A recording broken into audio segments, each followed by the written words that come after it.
It is both an honor and a pleasure to open this important panel on the accessibility of state auditors' reports, a topic that is not only timely, but essential to our shared mission of transparency and public accountability. Let me begin by thanking our distinguished panelists and the organizers who have brought us together today.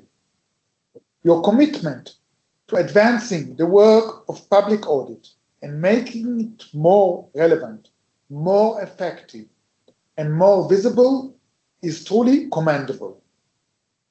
We live in a digital, fast-moving, and highly connected world. In this environment, accessibility means far more than uploading a lengthy PDF to a government website or filing a report in an archive. Accessibility today means making information understandable, engaging, and readily available, not just to public officials or professionals, but to citizens, journalists, civil society, and anyone who wants to hold power to account. This is especially true for audit reports, which often contain critical insights into public spending, institutional integrity, and policy performance. If we expect these reports to inform, debate, shape reforms, and empower oversight, then we must ensure they are presented in ways that meet the public where they are and in formats they can easily absorb. This is the challenge before us and the opportunity. In this panel, we'll hear about tools and approaches already being used to modernize and expand access to audit findings, such as consigns, plain language abstracts that highlights key findings and recommendations at a glance, short, visually engaging video explainers that bring complex audits to life in under 2 minutes, mobile-friendly reports optimized for reading and sharing on smartphone and tablets, real-time publication via social media, broadening reach and immediacy, and the use of artificial intelligence and machine learning to extract insights, personalize content, and enhance how we analyze and communicate audit data. There are no futurist concepts. They are real, practical tools that can dramatically improve the reach and the impact of our reports, not to replace the depth and the rigor of our work, but to amplify it, not to simplify the message, but to ensure it is understood. Because here's the hard truth. If no one reads the report, it might as well not exist. And if the findings are buried in 200 pages of technical language, we lose the opportunity to engage the public, to spark change, and to fulfill our mandate as watchdogs of democracy.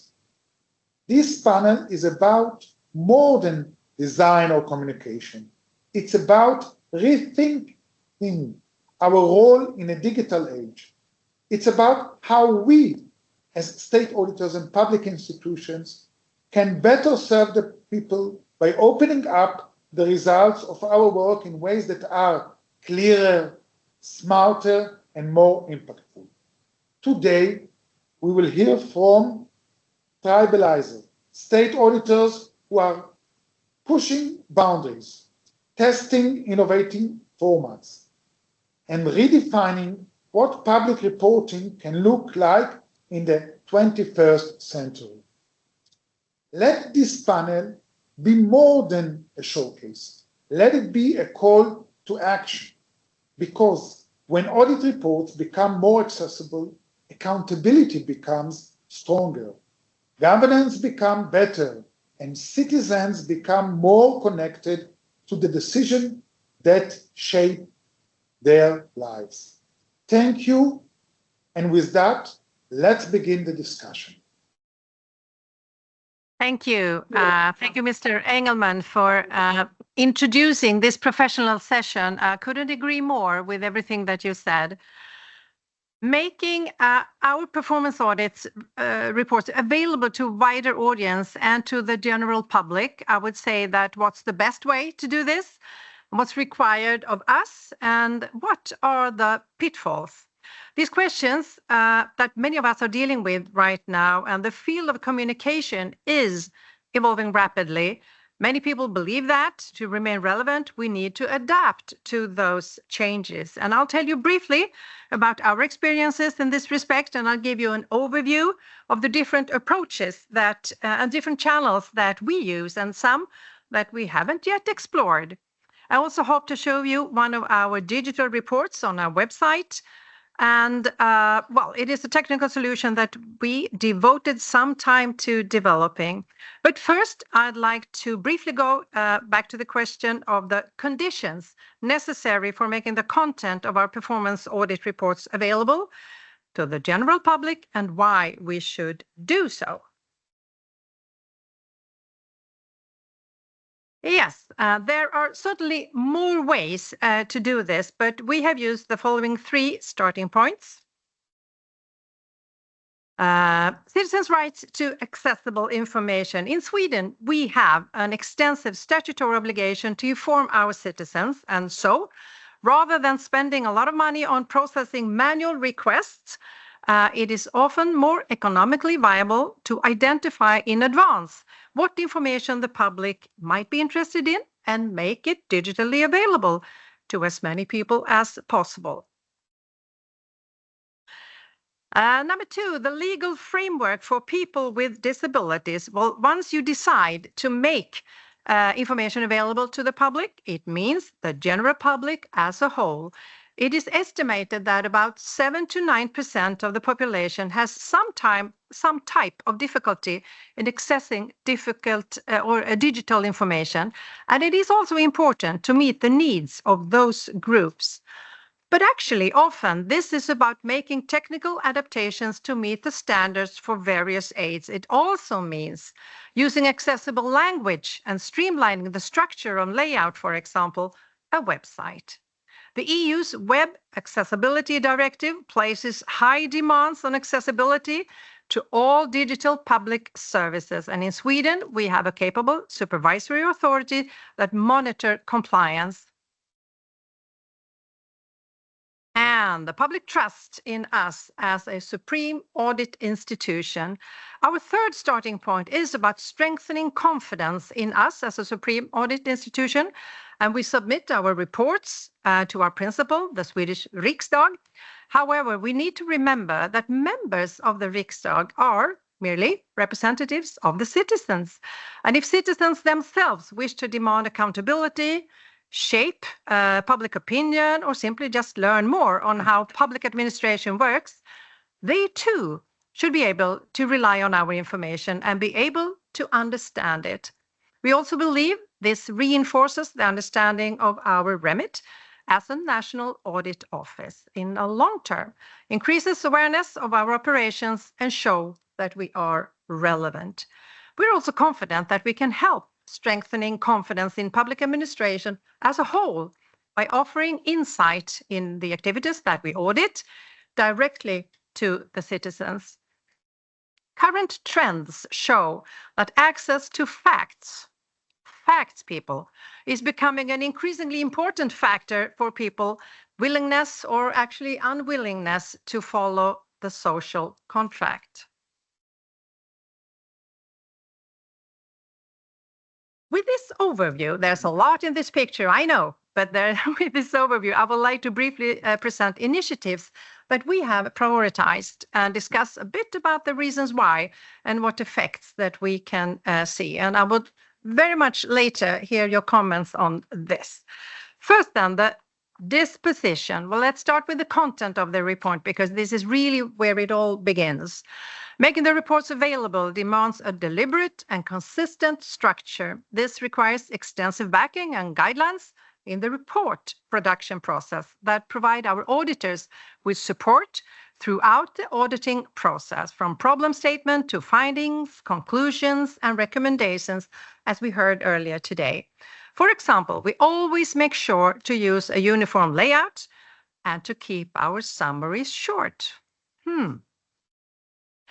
I told you earlier that plain language is one of my favorites, which I really think this is important. We regularly train our auditors in plain language and always ensure that the quality of the reports, by having a language consultant perform an external text review.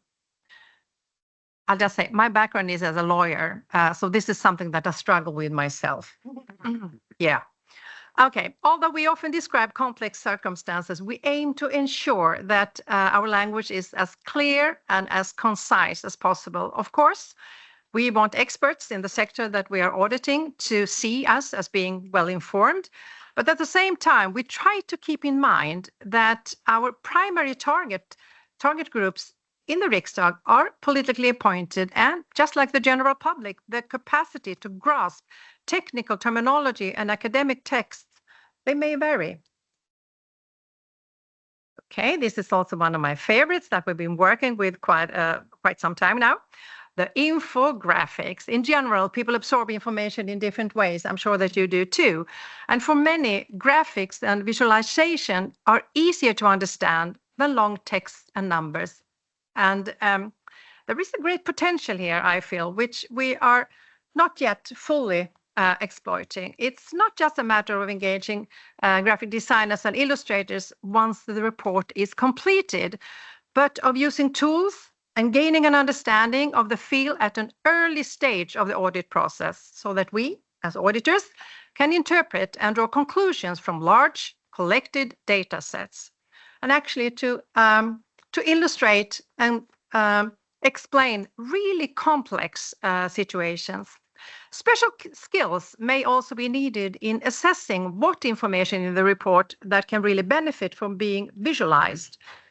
When it comes to infographics, we also face challenges in adapting them to make them technically accessible, and I will come back to that later. The web adaptation. Well, we heard something about PDFs earlier, didn't we? I assume that you all have tried to read a PDF document on your mobile phones. Usually doesn't work very well. It's not that easy, zooming in and out and shifting the text to the right when you really run out of screen. A 60-page performance audit report is a challenge to read on your phone, on the train to work. I can assure you, this is one of the incentives to fully digitize reports and to make them available in a platform-independent web format. And there are also other strong arguments for this. It improves searchability. It facilitates machine learning of our content so that it can be interpreted correctly by AI. It makes possible to link and to cross-reference to different parts of the report. Makes it easier for the user to switch between overview and in-depth modes. It allows interactivity, such as displaying footnotes directly in the text with just a click rather than scrolling to the bottom of the page. And it also gives users more control over how they consume the content of the report. It could enlarging the text, it can use speech synthesis, or by navigating with tools other than using the mouse pointer. Yes, technical adaptation. And now we're getting into the digital adaptation of our digital reports online. You can make PDFs more or less accessible, but you can't make them fully accessible. The web format is a prerequisite if we are to meet accessibility legislation, the requirements. And the publishing tools that you use, they need to be technically configured, but most of all, communicators who use the tools need to have the necessary skills. Each image needs to include a text-based alternative text. Links need to include descriptions. I won't even take you through the entire EU directive, but it is extensive. In this respect, we've had to invest significant resources, but at the same time, it has driven our development toward content that is easier to use, not only for groups with special needs, but actually for the general public. Okay, let's see. Press release. However, to make information accessible, it needs to be easy to find and to inspire readers to learn more. Even though the news media is seeing fierce competition for citizens' attention, there's no getting away from the fact that it's often where the agenda is defined. And what is subsequently discussed in social media, in podcasts, and in blogs often gets its content from news reporting. So we see no reason to cut down our service to the media or our special content adaptation, which makes it easy to use directly in news broadcasts, newspapers, and on news sites. Video, yes. Another format that we have developed over the last few years is a short video presentation of our most important findings and recommendations in the performance audit reports. Short interviews of no more than a few minutes, and with a few, I mean a few, to follow a standard format, allowing us to produce them in-house. Our ambition is to give the general public a brief overview of the audit and live in the reports and make them less anonymous. And social media. Well, our use of social media has been relatively limited, slim, I would say. We have discontinued our account on X, and currently our main focus is on LinkedIn. And here we see potential and appreciate that we need to reach the public wherever they are. And at the same time, we see the challenges of social media. It's not enough to just simply broadcast information. You also need to be engaged, to be prepared for a quick dialogue, to answer questions, and to respond to maybe false statements and maintain some order in the conversation threads. And after all, social media is organized around people who have a relationship with each other and groups that share interests, opinions, and membership in organizations. And if we enter these sort of filter bubbles and communicate with various groups that likely have a greater interest in specific audit findings, we may put our independence at risk. So this is something that we have been discussing a lot. I'm very much looking forward to any comments from you in this matter. And this is why we have adopted a sort of cautious approach to ensure that we are not seen as actively taking part in the formation of public opinion, although we may need to revisit this matter at some point. Other options. Well, I would also like to take this opportunity to briefly mention a few additional channels and tools that we have decided not to use. We don't take part in debates about our audit findings as a matter of principle, even if it would raise interest in our operations. We don't use paid placement on social media or any other paid advertising. We don't engage the public by actively inviting people to inform us of shortcomings. We don't engage in direct dialogue with citizens other than by email and where appropriate, as part of information gathering within the scope of an audit. And only certain parts of our website is available in English. It's a question of how we prioritize.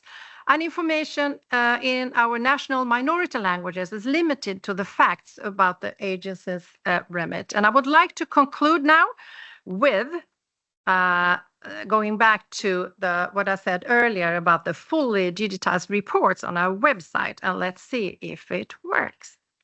So this is what it looks like if you go to our website, and this is a link to one of the reports for the System for Teacher Licensing. And here you can see it in English, and you can also view it in English, and you will have the summary in English and actually the full report. This is also something that is pretty new back at our house, and I would be very interested in hearing your comments on it and how do you do when you publish your reports. And that concludes my part in this. Thank you so much.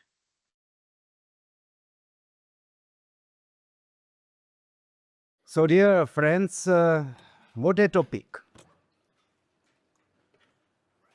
I have lost count of how many lectures I have heard on it. The last time was exactly a month ago when Mr. Andrássy delivered a lecture on the communication strategy of the Slovak Supreme Audit Office to the top management of our office.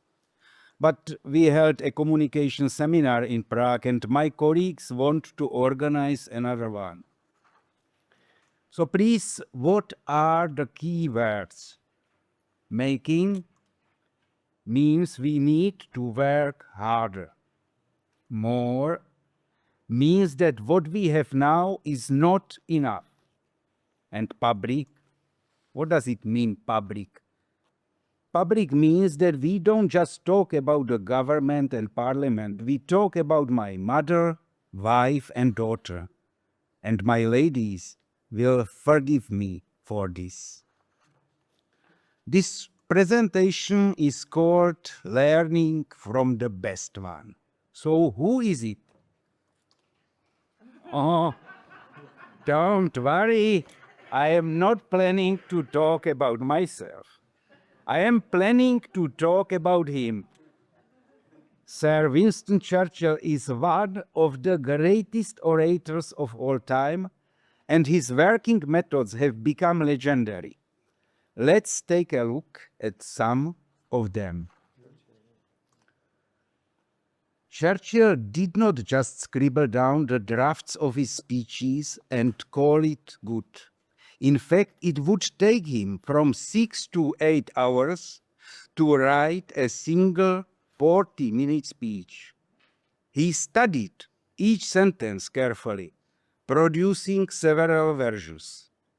Each one was sharper and tighter than the last. The average person has a vocabulary of around 25,000 words. Me no.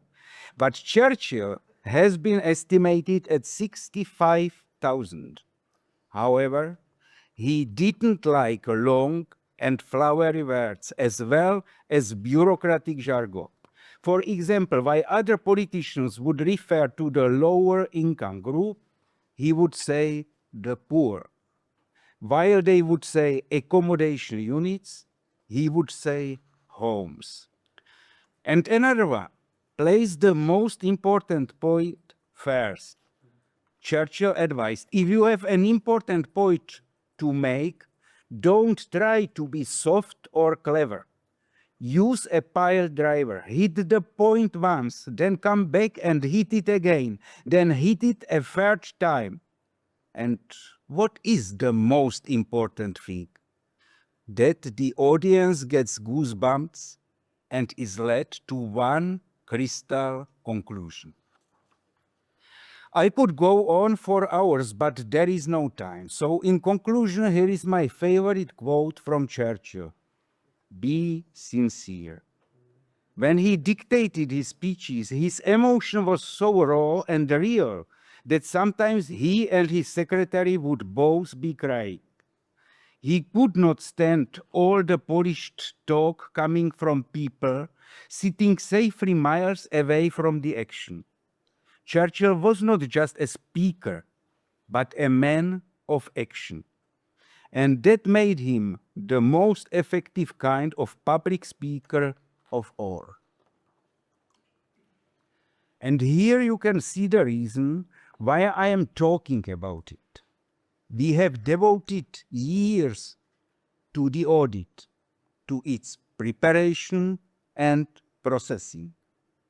The subject of my contribution here, how to make audit more accessible to the public, is far from that level of commitment. Our work lacks the Churchillian obsession that should underpin everything we do. And what is the result? I asked artificial intelligence and so-called the Flash-Kincaid test for help. It's a test that measures the readability of texts and estimates the US school grade level required to understand a text. Simply put, the lower your score, the clearer you can express yourself.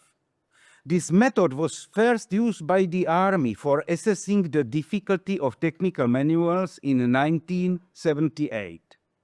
Soon it became a United States military standard. And now, let's watch Churchill and his most famous speech. What grade level do you think he gets for this part? I would say to the House, as I said to those who have joined the government, I have nothing to offer but blood, toil, tears, and sweat. We have before us an ordeal of the most grievous kind. We have before us many, many long months of struggle and of suffering. You ask, what is our policy? I will say, it is to wage war by sea, land, and air, with all our might, and with all the strength that God can give us, to wage war against a monstrous tyranny never surpassed in the dark and lamentable catalogue of human crime. That is our policy. 7.3. Imagine, it was a key speech in the British House of Commons, and it was written in a way that teenagers could easily understand. By the way, here are the grade levels of some United States President speeches. Nobody is less than 7 around there. And now, please follow my short demonstration. I entered the first paragraph of one of our press releases into the FK grade level.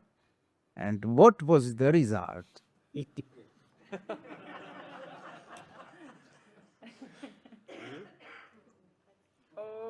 13.1. This is press release. It was written to the general public, and it speaks with language of lawyers and scientists. Do you get me? It's readable for experts with specific knowledge.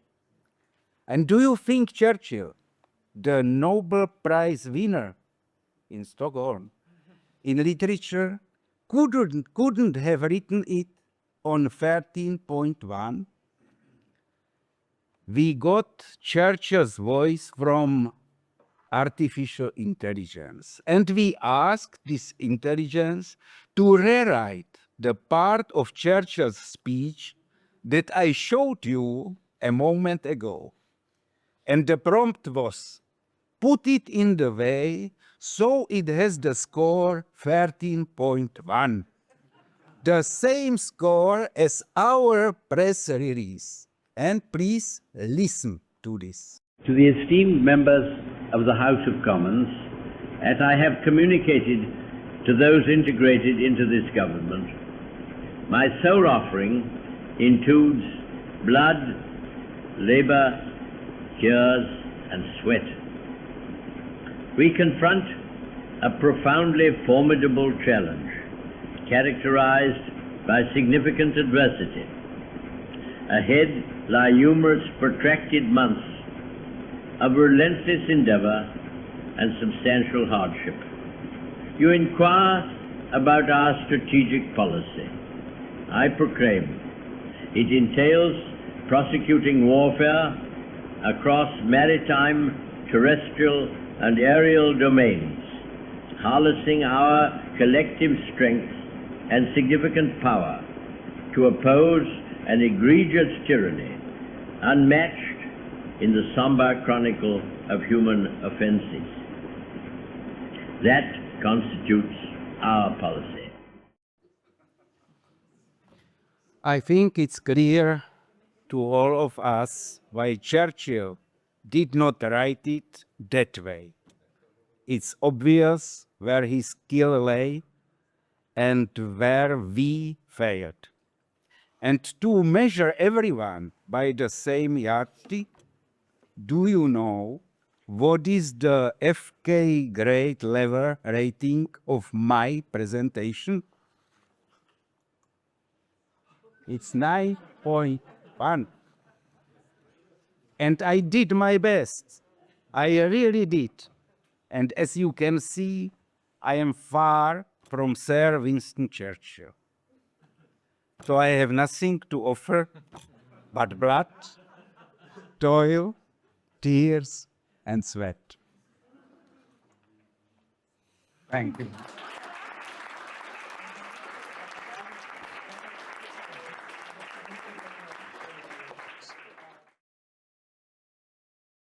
Thank you, Chair. Good afternoon, everybody. How do you follow Winston Churchill? I'm not sure. But I think it was a very good idea, Mila, given that we're the first after lunch. It's always good to keep people awake. I think it was a good strategy, let's say. And then maybe we can get our presentation up here. They do it. Okay. Wait a minute. Yeah. Okay, no problem. But while we're waiting on the presentation to come up, I think it's a very timely, topic. I think communication is becoming a much bigger issue for all of us. We all are striving to be more relevant, I think, and have a broader outreach to our audit public. Not just, as people said, to governments, but to what we call the man on the bus, let's say. So our taxpayer, our actual EU citizens.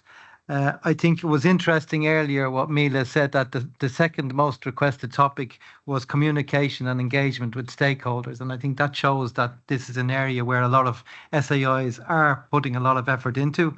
And I can only agree with the chair as well that, we are always striving to improve the quality of our products. But if nobody is reading them, they may not as well exist. I couldn't agree more. So some people would say, why do you invest so much in it's like a self-promotion of your institution? I don't see it as that. I see it as basically trying to inform people of what we're doing, and hopefully that it contributes to the debate in terms of improving public, financial management. So we will just flick through. I have no video of Winston Churchill, and in advance I'd like to apologise, Mila. I didn't spend as many hours as Winston Churchill did on my preparations. I apologise in advance. So just to introduce, I think, as I said, communication is part of our strategy. It's actually one of our strategic areas that we concentrated on in our in our previous strategy, and it will be replicated, I'm sure, in the new one, which we're currently, developing. So basically, we want to communicate more around, key cross-cutting messages rather than just specific publications, because we see that there's more value sometimes in bringing a lot of audit reports together on a particular area and coming with a thematic approach, let's say. And also, we want to make more use of diverse media channels and formats. I think we all know, that the media is important. It was mentioned in the three presentations today. You referred to the media coverage of the three reports which were presented. I think it's very important. It's not the be-all and end-all, I would say, but nonetheless, as I said, we need to get our messages to as broad an audience as possible. And with that in mind, we have actually changed our special reports format recently. To be honest with you, some members were not particularly happy. They wanted to keep the old version because it's always difficult to change. But I think we have to move with the times, if you like. People's attention span is much less now than it was. People don't want to read 50, 60-page reports. If they want to go into the detail, that's fine, but you need to grab their attention, whether it's the media or whether it's your auditee, you need to grab their attention quite quickly. So basically what we have actually done is we've we don't have an executive summary and conclusions and recommendations anymore, because basically they were a duplication. We found the executive summary was at the start and the conclusions and recommendations were at the end. So now we basically have replaced that by, at the very start, we just start with what we call our main messages. So these are the messages that we want our readers to read before they get bored, let's say, and then whoever is interested from a more technical perspective to read, for instance, why we did the audit, the audit scope, the approach, they can do that later. But what we really want to get across before people, as I say, switch off is what are the main messages that we have for the audit. And as I say, it's followed by a closer look at our observations, which is the detail. So what we have tried to do as well is we're looking, Christina mentioned, graphics is becoming more and more important. Again, it's easier to show something in one graphic than maybe 5 or 6 pages of text. So we have revised the structure of the table of contents. We've redesigned boxes for improved readability and accessibility, and we use much more graphics where we can. It's trying to basically make it look more appealing, I would say. It's, we use more colors, improved readability, and we sort of want to give a modern look and visual appeal to our reports. So, as I say, in a nutshell, what we have done is we think at least we have tried to elevate the aesthetic appeal. Readability is very important, accessibility, visibility, and user experience. So we want that to be better for people. So, basically, we have now also introduced this, which is a new novelty as well. It's not mandatory for all our reports, but it's becoming, most members want to do it. They add this as a 1 page, and this is even more, sort of a graphical representation of the key messages. So here we have said, this is our basically recent review on the RF, which was quite technical. And here, what we have just said is, what are our key facts and findings in a is that the RF review? That's not it. No, this is microchips. Okay, we have another one for RF review, which if anyone wants to see, I think we have printed them off. If anyone wants to see, I think it's a very good example. But it just gives, on one side, it gives the figures, and on the other side, it just gives the main findings. So as I say, we're using more and more. So, again, and you mentioned it, Christina, about you have a legal framework in terms of people with disabilities. So what we have done now is for basically for one special report, although I have to say it did take a lot more resources than our normal special reports, and this is the problem. We basically, but I think it was a good one we picked. We did a special report on supporting people with disabilities. So we thought that was an ideal candidate for one where we made it really easy to read.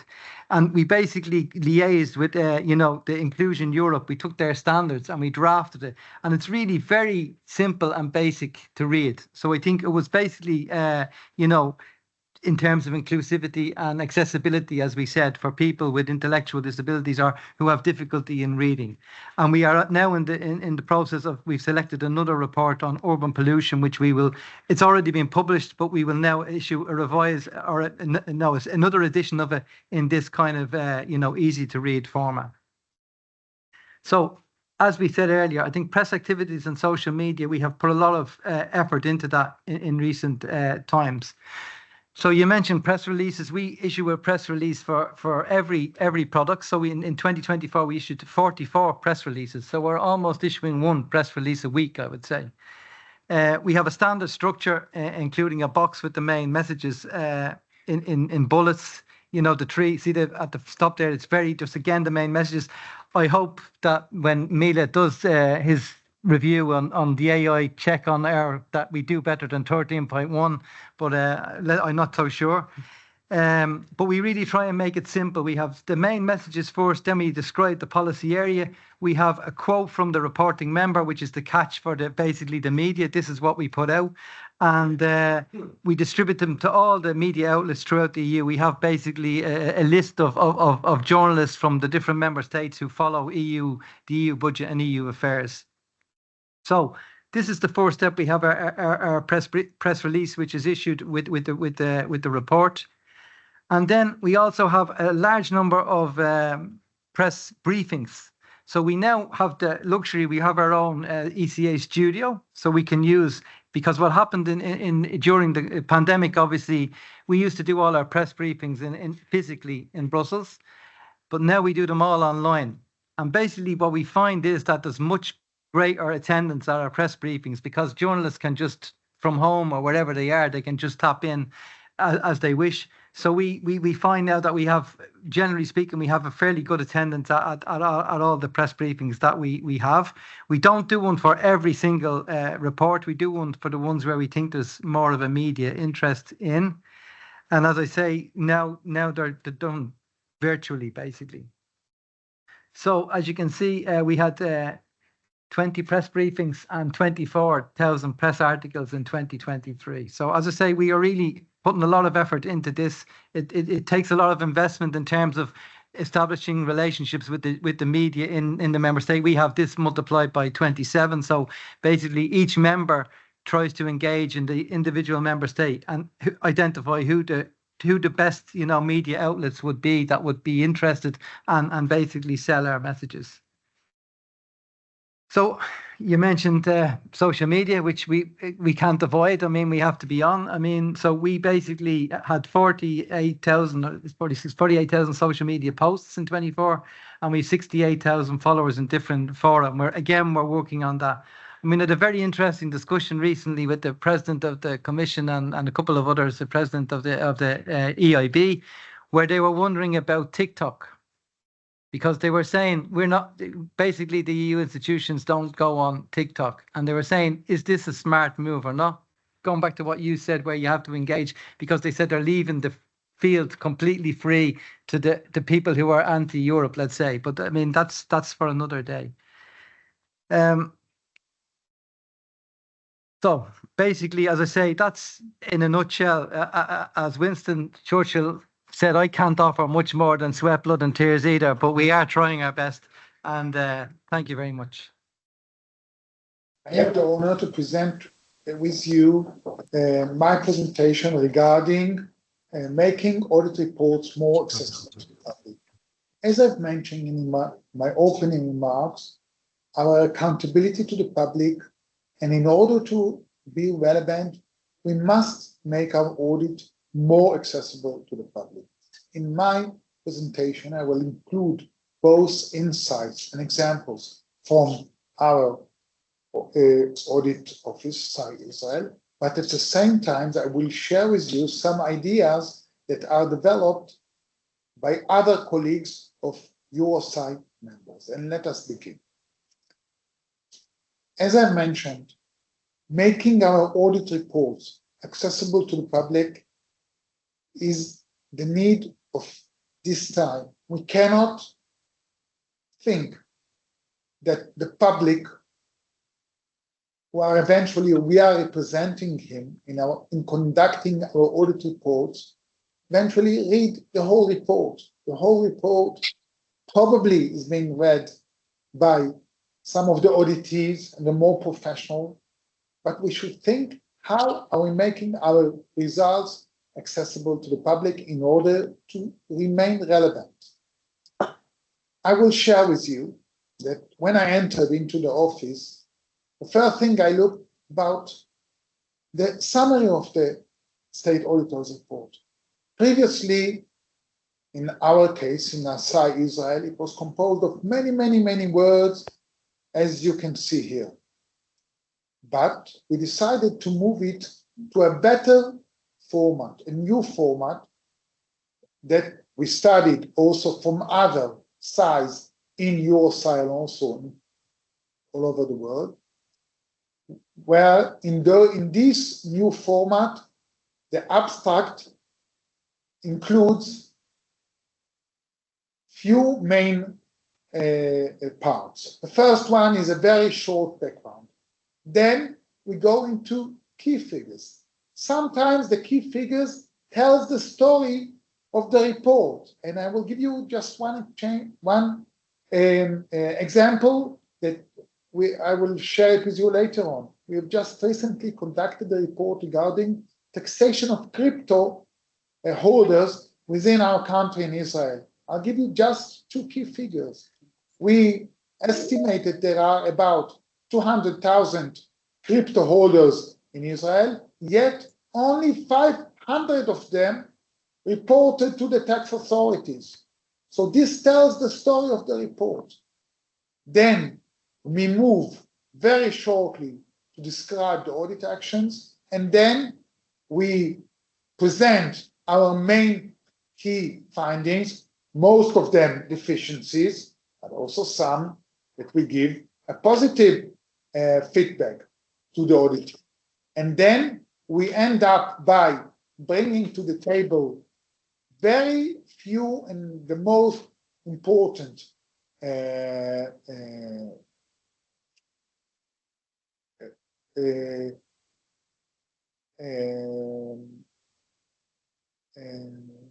recommendations, and then we also add to it some kind of a picture that sometimes tells the story, or a graph that demonstrate the main findings of the reports.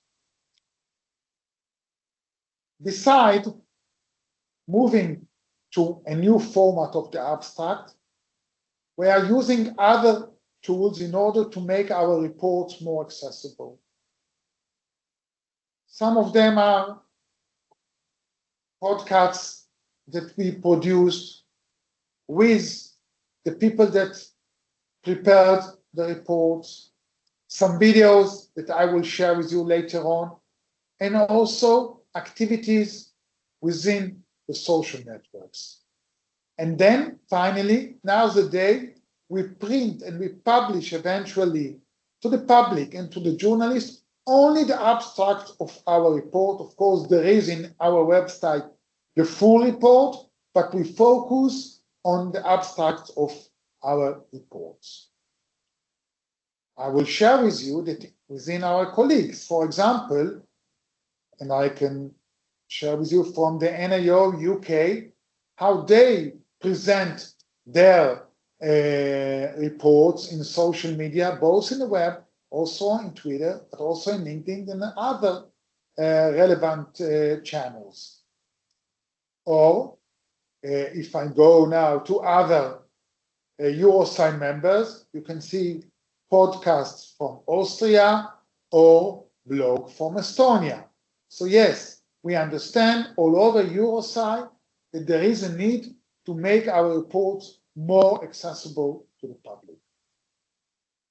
As part of making audit reports accessible to the public, I will share with you some new tools that will enhance the accessibility.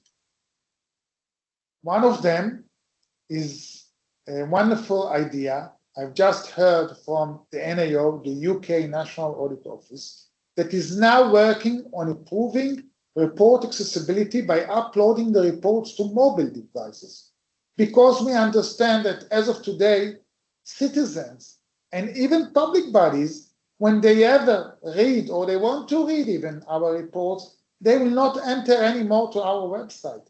They need it to be structured in a way that it can be read from the mobile. Or another initiative that now we are developing in our State Audit Office is developing a chatbot that will allow users to search any information from our website to make it accessible to the public. If I'm interested in an issue, please, you can receive a help from a chatbot that will be part of our website. And another initiative that we are now even thinking how to develop is also to make some customized videos for children, because in many cases, for example, I will give you an example. We have conducted a report regarding protecting children online.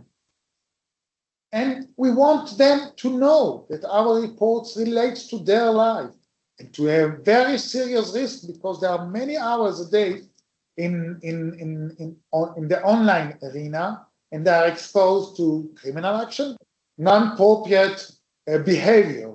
And yes, we want also to share with them our findings. So we have to customize our video also for relevant groups. It can be for children or for other minorities. For example, in our case in Israel, we also distributed some of our reports also in the Arabic language when they relate to vulnerable parts of our communities, such as the Arab sector that is composed composing 20% of our population. The volume of global trade in digital currencies peaked at approximately $3 trillion in 2024. Hundreds of thousands of Israelis have purchased cryptocurrencies. However, how many are paying tax on the digital currencies they hold? The tax authority estimates that it could collect between 2 to 3 billion shekels from activities involving digital currencies. However, the state comptroller has found that the authority is inadequately prepared for this situation. It was not meant to be this way. As early as 2017, Israel established principles for the taxation of digital currencies, positioning itself as one of the first countries in the world to take such measures. Since then, the crypto industry has evolved, and countries in Europe and the United States have prepared for it accordingly. And Israel? It is lagging behind. Current estimates indicate that at least 200,000 Israelis possess digital wallets. Nonetheless, only about 500 individuals report their activities to the tax authority annually, 0.25%, and that is it. The state comptroller discovered that the tax authority has not taken sufficient measures to establish new taxation rules or adapt existing regulations to the digital currency landscape. Those wishing to duly report their income discover it is not at all simple and involves considerable bureaucratic challenges. The form for reporting capital gains and the frequency of reporting have not been aligned with the usage of digital currencies. Additionally, the tax authority permits tax payments on digital currencies only through banks. However, banks often decline to accept funds from crypto-related activities due to concerns over money laundering, even when the funds are intended solely for tax payment.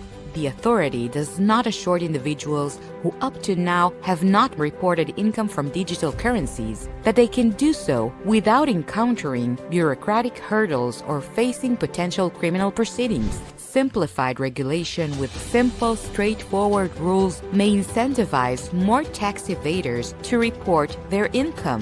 Further complicating the matter, the number of income tax inspectors tasked with reviewing reports is significantly declining. The state comptroller recommends that the Minister of Finance and the tax authority establish in legislation the rules for the taxation of digital currencies and publicly disseminate these rules to enable the state to maximize the tax collection potential. Read the full report on the Office of the State Comptroller's website. As of today, almost 40% of our reports are accompanied by a short video.